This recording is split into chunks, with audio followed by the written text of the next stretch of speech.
Hallelujah. The Lord be with you. And with your spirit. A reading from the Holy Gospel according to John. Glory to you, O Lord. When it was evening, the disciples of John went down to the sea, embarked in a boat, and went across the sea to Capernaum. It had already grown dark, and Jesus had not yet come to them. The sea was stirred up, because a strong wind was blowing.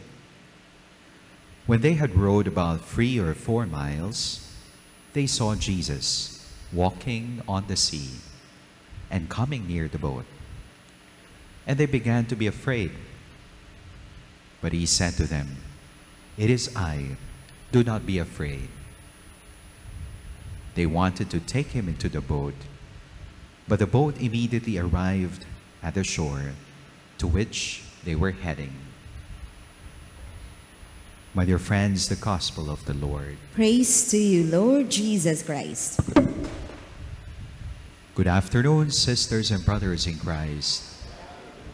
Peace and blessings to everyone. Are you a fearful person? Fearful or fearless? Ikaw ba ay isang taong maraming takot, pangamba, pag-aalinlangan sa iyong buhay? Sabi nga nila, kasing haba daw ng ating buhay ang listahan ng ating mga takot sa buhay. What are you afraid of? Well, perhaps you are afraid of people, things, circumstances, different kinds of fear. There's what we call physical fear, social fear. There's what we call real fear, false fear. Ano-ano nga ba yung mga takot mo sa buhay? There is a fear which is a passing feeling or emotion. And there is also a kind of fear that perhaps it needs a professional intervention.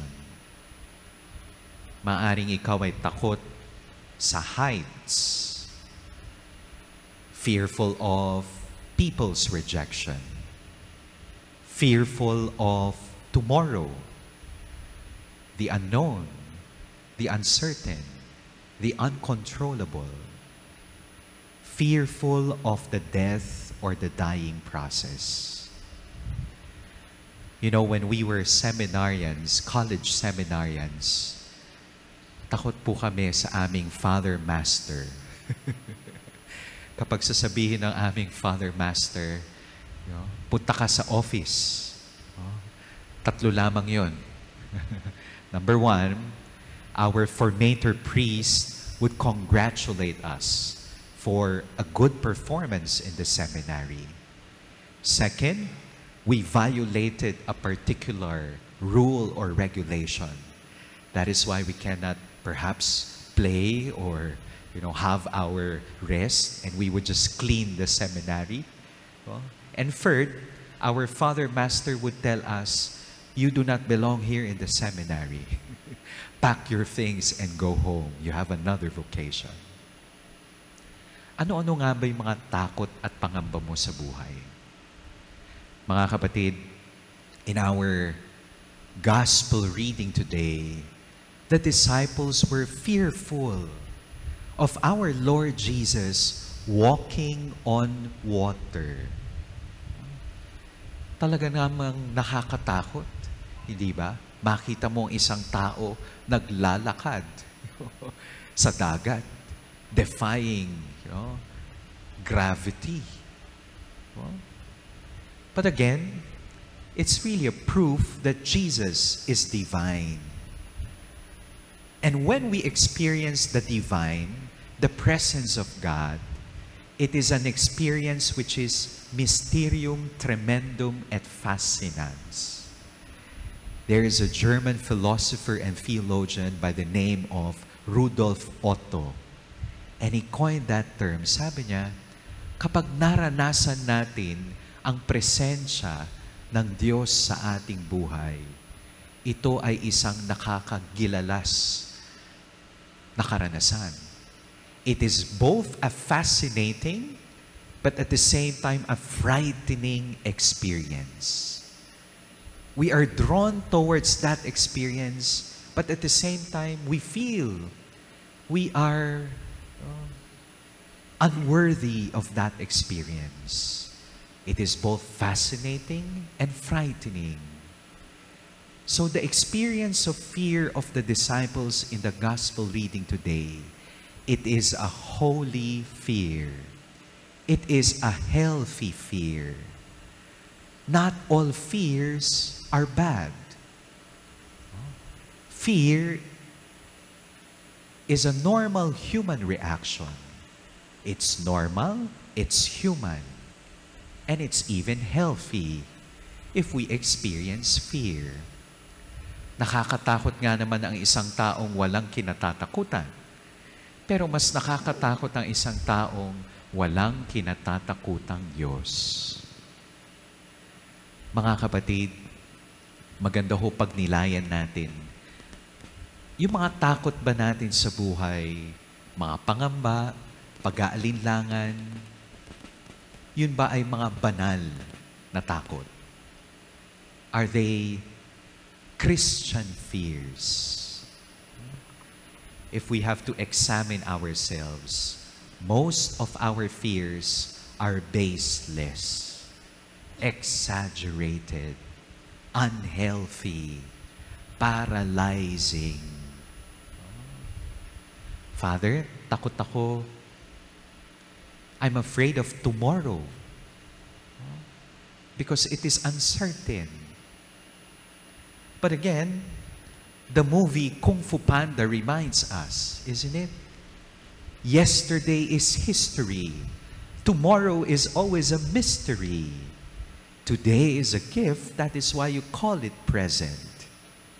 No? The only thing that is certain is the present moment.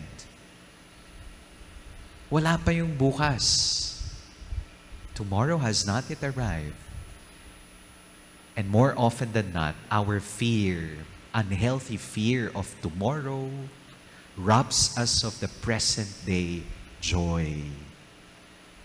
Isn't it? Ang tanging sigurado lamang ay yung ngayon. Wala pa yung bukas. Lalong wala na tayong magagawa sa kahapon. We can only learn from the lessons of the past. My dear friends, we ask for that particular grace, that our holy fear of God would consume or even lessen our unhealthy, paralyzing fears. Gustong-gusto ko po yung acronym na FEAR. F-E-A-R or F-E-A-R. Every time daw na tayo ay natatakot, either we fight, flight, fright, freeze, faint. Or F-E-A-R, forget everything and run. Takbuhan mo yung mga kinatatakutan mo. F-E-A-R. Or F-E-A-R, face everything and rise. Harapin mo yung kinatatakutan mo. Courage is not just simply the absence of fear, but the mastery of oneself over and above fears. And courage does not always roar.